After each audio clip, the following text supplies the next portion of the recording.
This is your tech moment. Apple is exploring moving between 15 and 30% of its hardware production out of China, according to a new report by Nikkei.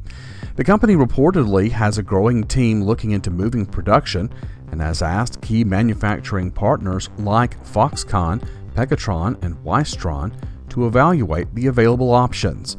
The catalyst for the shift is the ongoing trade war between China and the U.S., which is expected to intensify at the end of this month with the introduction of 25% tariffs on devices including phones, laptops, and tablets.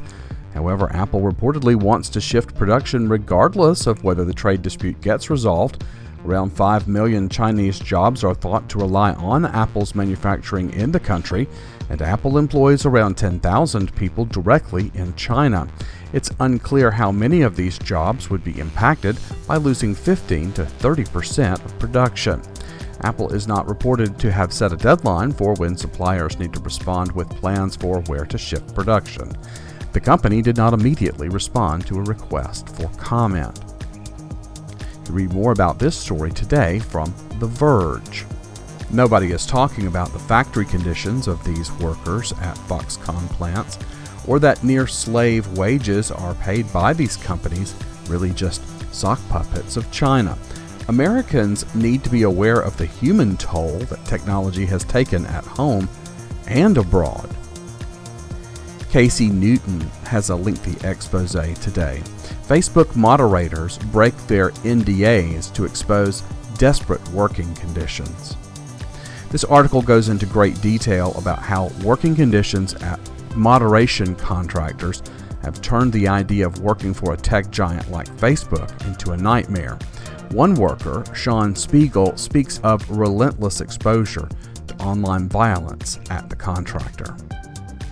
Quote, "They said Facebook is basically shoving all of their graphic violence content to us, but they didn't want it anymore, so they had to move more people to cover it, and that's all we saw every single day." End quote.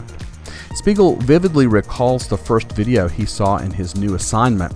Two teenagers spot an iguana on the ground, and one picks it up by the tail. A third teenager films what happens next. The teen holding the iguana begins smashing it onto the street.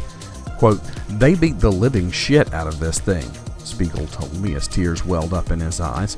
"The iguana was screaming and crying, and they didn't stop until the thing was a bloody pulp." End quote. If you believe moderation is a high-skilled, high-stakes job that presents unique psychological risks to your workforce, you might hire all of those workers as full-time employees. But if you believe that it is a low-skill job that will someday be primarily done by algorithms, you probably would not. Instead, you would do what Facebook, Google, YouTube, and Twitter have done and hire companies like Accenture, Genpact, and Cognizant to do the work for you. Leave to them the messy work of finding and training human beings and laying them all off when the contract ends. Ask the vendors to hit some just out-of-reach metric and then let them figure out how to get there. At Google, contractors like these already represent a majority of its workforce. The system allows tech giants to save billions of dollars a year while reporting record profits each quarter. Some vendors may turn out to mistreat their workers, threatening the reputation of the tech giant that hired them, but countless more stories will remain hidden behind non-disclosure agreements. In the meantime, tens of thousands of people around the world go to work each day at an office where taking care of the individual person is always someone else's job, where at the highest levels, human content moderators are viewed as a speed bump on the way to an AI-powered future.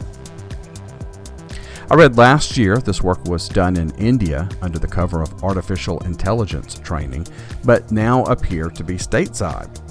Would you work as a content moderator? Would you expect working conditions to be top shelf, or would you be surprised to find a high burnout and turnover rate? What responsibility does Silicon Valley have to ensure that its contractors pay workers a fair wage and good work conditions? Steel yourself and check out this article over at The Verge. Lisa Voss writes, "Hospitals are being suffocated by robocalls." Medical staff are being overwhelmed by a new type of health crisis, quote, a wave of thousands of robocalls that spread like a virus from one phone line to the next, disrupting communications for hours, unquote, the Washington Post reports. This is nothing new. According to the spam call block company Umail, there were an estimated 4.7 billion robocalls placed in the month of May alone. But it's reaching a feverish pitch at the organizations, for which it's far more than an annoyance. Rather, as hospital cybersecurity chiefs tell it, it's a question of life and death. Spearfishers are placing spam calls to patients, using numbers spoofed to look like they're coming from legitimate healthcare organizations and pretending to be hospital representatives, and trying to get insurance or other payment information out of their targets. New telephone system security changes are coming with shaken, stirred protocols in quarter 4, but until then, this crisis is reaching epidemic proportions. Read more about this today over at Sophos's Naked Security blog. Geotagging gets removal announcement from Twitter the day of Trump's big Orlando rally. Coincidence? And Google announces a Chrome tool for reporting sites so you too can be part of content moderation for Big Brother. There are leaks and patches to report this week. EatStreet, Venmo, WebLogic server, and fitness trackers are under the microscope. Firefox got an update for a 0-day vulnerability. Also, the makers of the Brave browser are asking whether Google's ad tracking violates GDPR.